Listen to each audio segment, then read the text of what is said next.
तो आज हम लोग ऑर्डिनरी डिफरेंशियल इक्वेशन के रिगार्डिंग कुछ इंपॉर्टेंट थ्योरम प्रूव करने वाले हैं। तो सबसे पहले थ्योरम के स्टेटमेंट में हमें बोला गया है this solution of the differential equation dy dx plus py equals to q can be written as y equals to q by p minus e to the power minus integration p dx into c plus integration e to the power integration p dx into d of q by p plus c।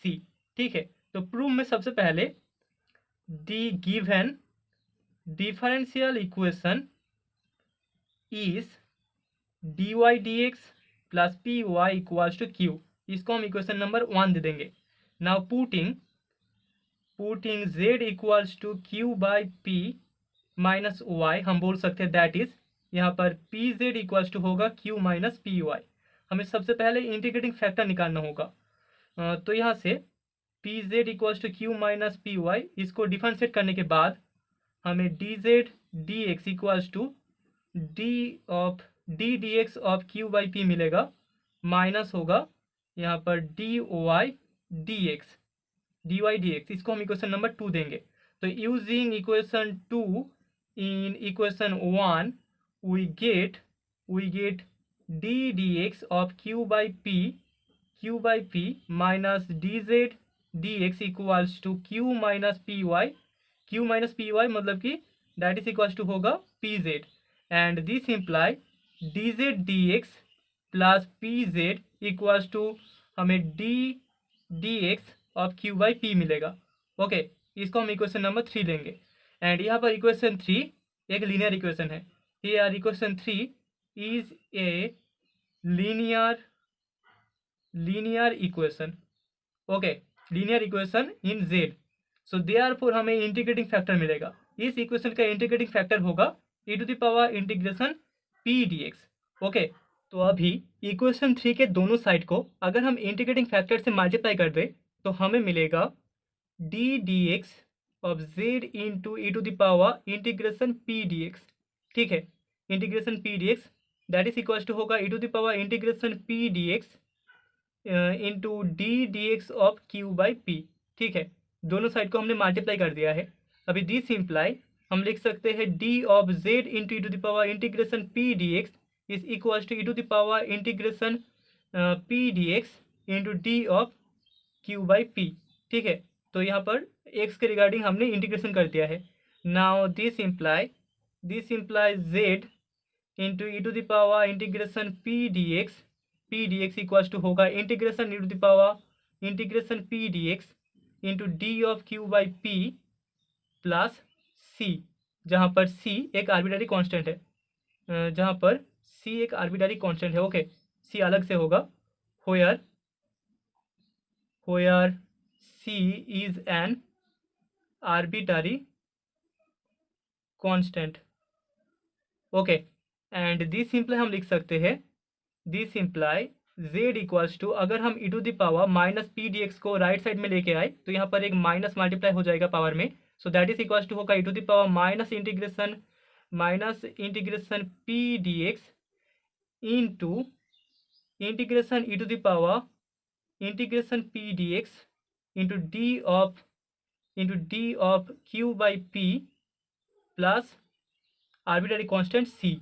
Okay, and this imply z का जो value है वो हम put कर देंगे, मतलब कि q by P minus y equals to E to the power minus integration P D x into integration E to the power integration P D x into D of Q by P plus c. ठीक है, and this implies y equals to होगा y right side में जाएगा, मतलब कि minus यहाँ पर minus plus ही रहेगा Q by P, and A वाला पार्ट माइनस आ जाएगा, मतलब कि minus E to the power minus integration P D x into integration E to the power integration P D x into D of Q by P plus C, जहाँ पर C एक arbitrary constant है, and that is the required result. तो हम बोल सकते हैं D Y D X plus P Y equals to q, इस इक्वेशन को हम लोग y equals to Q by P minus E to the power minus integration P D x into integration E to the power integration P D x into D of Q by P plus c, इस form में भी लिख सकते हैं। ठीक है, यहाँ पर सी आर्बिट्ररी कांस्टेंट है, that is the theorem.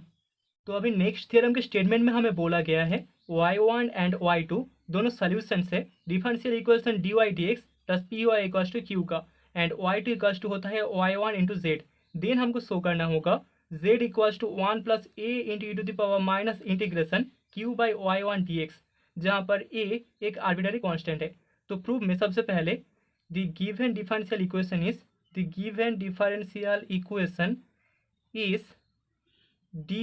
dx plus P Y equals to Q. ठीक है, इसको हम इक्वेशन नंबर 1 देंगे and we have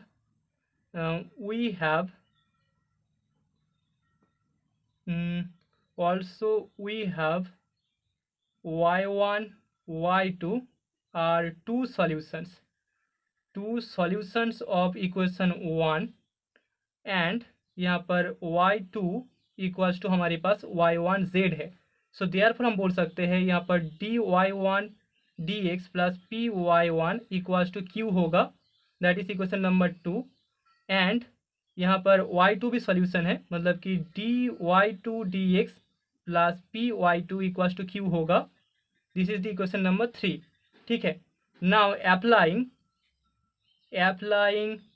y1 into 3 minus y2 into 2 हम बोल सकते हैं वी गेट, हमें मिल जाएगा y1 into dy2 dx minus y into dy1 dx is equals to q into y1 minus y2 and that is the equation number 4. Okay, now also y2 equals to हमारे पास है y1 z, तो z equals to यहाँ पर होगा y2 divided by y1, so this imply dz dx equals to होगा y1 यहाँ पर नीचे y1 स्क्वायर, तो y1 dy2 dx minus y2 dy1 dx and that is equals to हम लिख सकते हैं q into y1 minus y2 divided by y1 square using equation number 4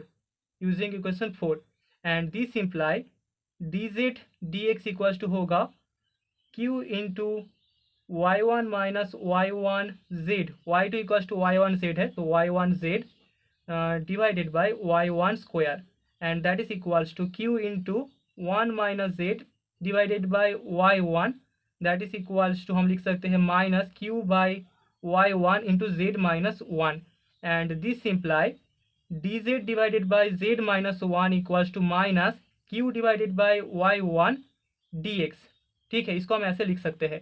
now this imply, अभी इस इक्वेशन को अगर हम लोग इंटीग्रेट करें तो हमें जो वैल्यू मिलेगा, integrating we get log z minus 1 equals to minus integration q by y1 dx plus यहाँ पर हम लोग log a मान लेते हैं, जहाँ पर a एक आर्बिट्ररी कांस्टेंट है, where a is an constant, arbitrary constant.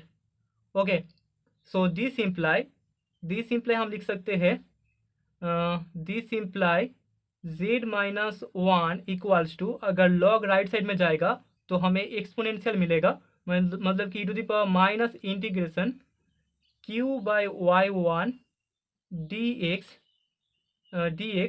Plus log a।